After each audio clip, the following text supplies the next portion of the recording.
Voltamos com o Gente em Destaque aqui na TV Câmara Jacareí, a TV pública da cidade. Minha conversa hoje é com o jornalista Júlio Ottoboni. Júlio, a gente falou muito no segundo bloco sobre o seu pai, né, o Mário Ottoboni. A gente tem até algumas fotos que eu vou pedir para o pessoal soltar do seu pai. Ele é o criador da APAC, que a gente citou no segundo bloco, que é a Associação de Proteção e Assistência aos Condenados. Exato. Ele criou nos anos 70 isso. Eu queria que você falasse um pouquinho sobre a APAC. Também acho que atualmente teve uma confusão de não saber, de falarem que não foi o seu pai que fundou. Teve uma confusão aí, né? Meu pai cria isso em São José, inclusive a APAC chegou a ter aqui em Jacareí, foi inclusive a única cidade do Vale do Paraíba que adotou. E era interessante, que era muito por causa de rivalidades. E então ela se espalhou no Brasil inteiro, principalmente em São Paulo. Aí depois de uma política, para mim, altamente equivocada do governo do estado de São Paulo, né, que deixa os pequenos presídios de lado e parte para os grandes presídios, é onde vai surgir PCC, vai surgir uma organização muito mais complexa do crime, né? E aí eles partem também para matar o método APAC, que hoje está indo muito bem em Minas Gerais, que é o método oficial de cumprimento de pena em Minas Gerais, e está com um nível de reincidência baixíssimo, né? Ou seja, o preso que sai pelo método APAC, o percentual muito baixo que volta para o crime, né? E quando volta para o crime, volta com um delito menos grave do que ele tinha cometido. Qual que é esse método? Explica pra gente esse método da APAC. Ele faz o processo de... funciona apenas duas, né? Punitiva e ressocializadora, né? Então, a parte de... O que meu pai tinha percebido, meu pai é formado em Direito, né? É que só fazia a parte punitiva, a parte de tentar ressocializar o preso era zero. Era um depósito de gente. Mas depósito, assim, da pior espécie que possa imaginar, né? Uns calabouços medievais. E ali se misturava todo tipo. Você viu um cara com delito, um cara preso por pensão alimentícia com um cara com latrocínio, homicídio, assaltante de banco, se misturava tudo. O que foi a APAC, ela começa a humanizar o sistema de cumprimento de pena, né? E uma série o método é bem mais complexo, a gente não dá para abordar, mas você consegue, pela internet, você consegue ver, inclusive tem entrevistas até do meu pai sobre o assunto, no YouTube. E chegar ao ponto de você ter a primeira cadeia no mundo sem polícia, né? Preso, tomando conta de preso e não ter fuga. Não tinha fuga. Não tinha problema de tráfico dentro de uso de entorpecentes, não tinha problema de assalto que acontece, não tinha problema de estupro, né, que acontece de presídio, formação desses grupos criminosos, como a gente está vendo aí, a atuação do PCC. Você não tem isso dentro da APAC. Né? Uma APAC que eu gosto hoje muito é a de Pouso Alegre, em Minas Gerais. Você estava falando até no intervalo do programa que o seu pai sofreu muito preconceito por... Nossa, eu e os meus irmãos sofremos muito. Meu pai sofreu muito preconceito, muito. Olha, até no final da vida dele, até na questão do velório, se escutava a gente, a gente falava assim, que admirava meu pai pelo trabalho que ele fez na parte esportiva. Mas não como... Aí essa coisa de rotular, né? Falando que ele defendia preso, ele defendia preso. Na verdade, meu pai é humanista. Meu pai tinha uma visão, sabe, de promover o homem, né? Inclusive, ele tinha uma frase que na abertura de quase todos os prédios das APACs tem, né? Aqui fora fica o delito, né? E aqui dentro fica o homem. Aqui entra o homem. É exatamente isso daí. Você vai trabalhar esse homem, porque em um momento ou outro, Rodrigo, ele vai voltar para a sociedade. Tá? E não com esses indultos aí que o governo federal faz, entendeu? Isso sim é criminoso, porque você não trabalhou em nada esse sujeito, e você solta ele, aí ele volta muito pior do que ele saiu. O preso que passa pela PAC, ele tem todo... em Minas Gerais está sendo muito bem sucedido exatamente por isso, porque tem um critério, um método e foram aperfeiçoando o método. São todas cadeias sem polícia. Os presos trabalham o tempo inteiro. Tem aula, não existe preso analfabeto lá dentro. Todos eles saem com o 2º grau. Tá? Eles saem com curso profissionalizante. O cara tem assistência psicológica, médica, odontológica, ele tem tudo para voltar com um cidadão. Tá? A parte religiosa, cada um dentro do seu credo é atendido também. Ou seja, cristão, ou seja, muçulmano, o que tiver é atendido. Então, você dá todas as chances meu pai sempre falava isso. O cara não se recupera se ele não quiser. E aí você precisa dar condições mínimas para ele conseguir se recuperar. Sabe? Se o Estado não dá isso, a sociedade se organiza e dá, como no caso da PAC, que era só voluntários. Né? E essa confusão que eu citei, que eu queria que você esclarecesse o que teve foi, inclusive, da própria imprensa, dentro da sua vasta ignorância, ela pega e começa a imputar a criação da PAC por um juiz de direito que era de Bragança Paulista.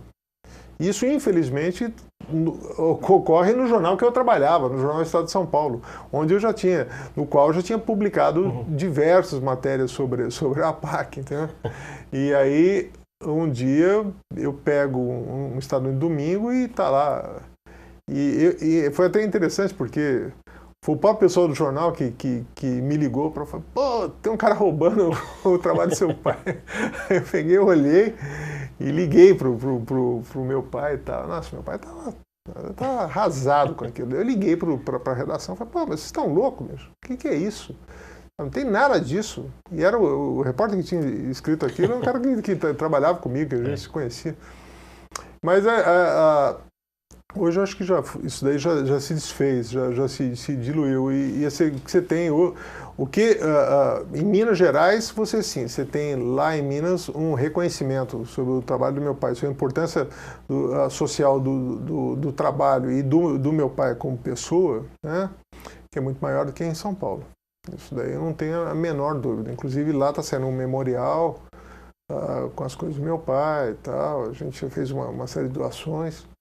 E acho que acontece isso, né? O santo de casa não faz milagre, né? Aí quando eu vi o vídeo do João Dória, governador do estado de São Paulo, conhecer o trabalho que nós vimos em São José dos Campos, nós vimos em São Paulo, ele completamente ignorante sobre o assunto, indo para Minas Gerais e falando das belezas do que ele tinha encontrado lá. Aí eu peguei e um post que deu um comentário e tal, eu peguei, entrei no Facebook dele e falei para ele, então, se eu tivesse um pouco mais de atenção, tá, eu saberia que tinha nascido em São José dos Campos, não precisa andar tão... E que inclusive foi o seu partido que matou a PAC em São Paulo, né? Não sei se você vai querer ressuscitar. E foi assim, aí entraram, teve muita gente assim, me apoiando, tal, outros como essa questão da rede social, outros te ofendendo. Tal.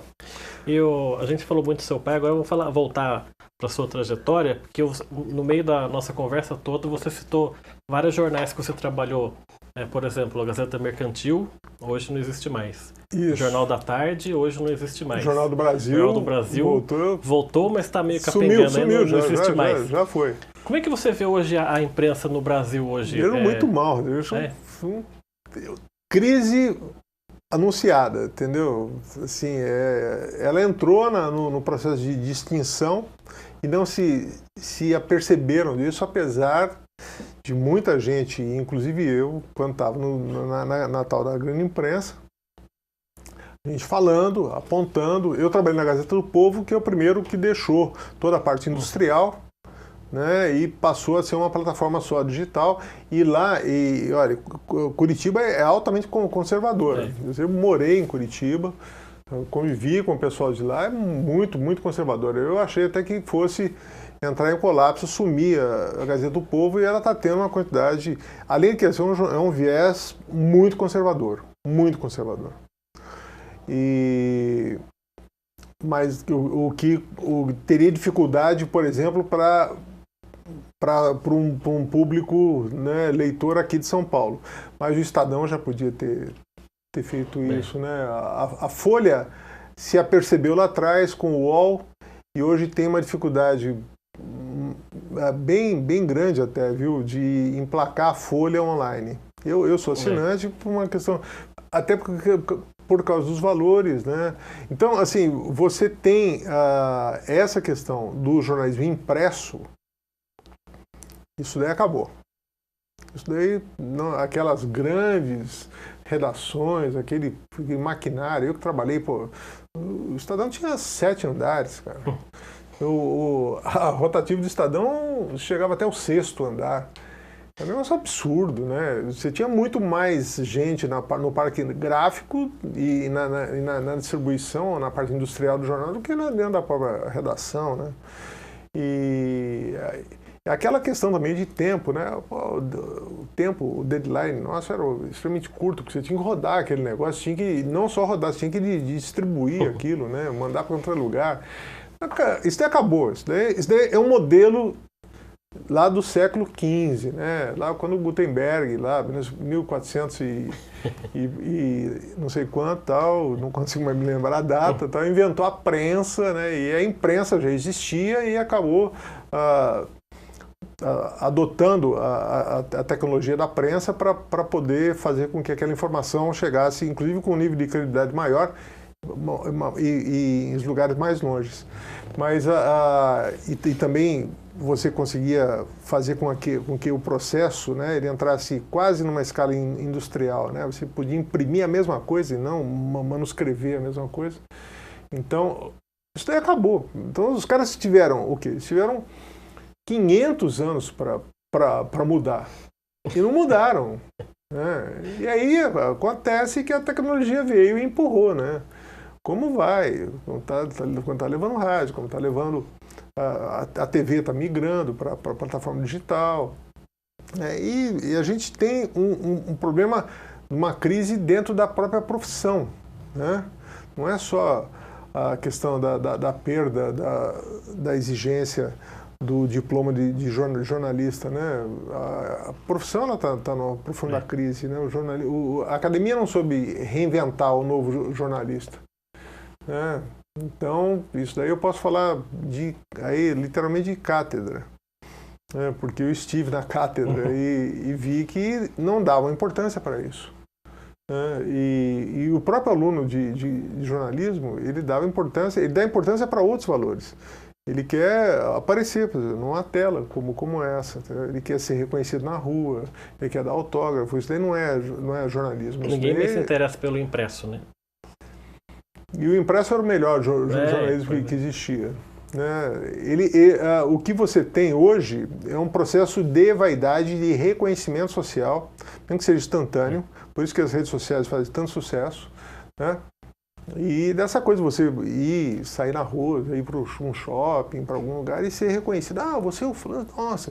E aí o cara assume áreas de celebridade, né? Que é coisa que o jornalista não pode ser. Você não pode, você não pode se encantar, né? Você entrar nessa coisa da flauta, né? Sabe? Então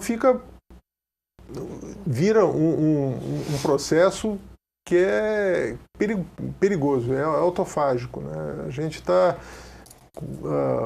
inclusive você vê assim, o jornalista cuidando muito mais da parte estética, da aparência, tal, não sei o quê, do que da parte intelectual dele, né? Eu vejo isso daí, um caso clássico, os Roda Viva. Eu cheguei a participar do Roda Viva da TV Cultura e tal.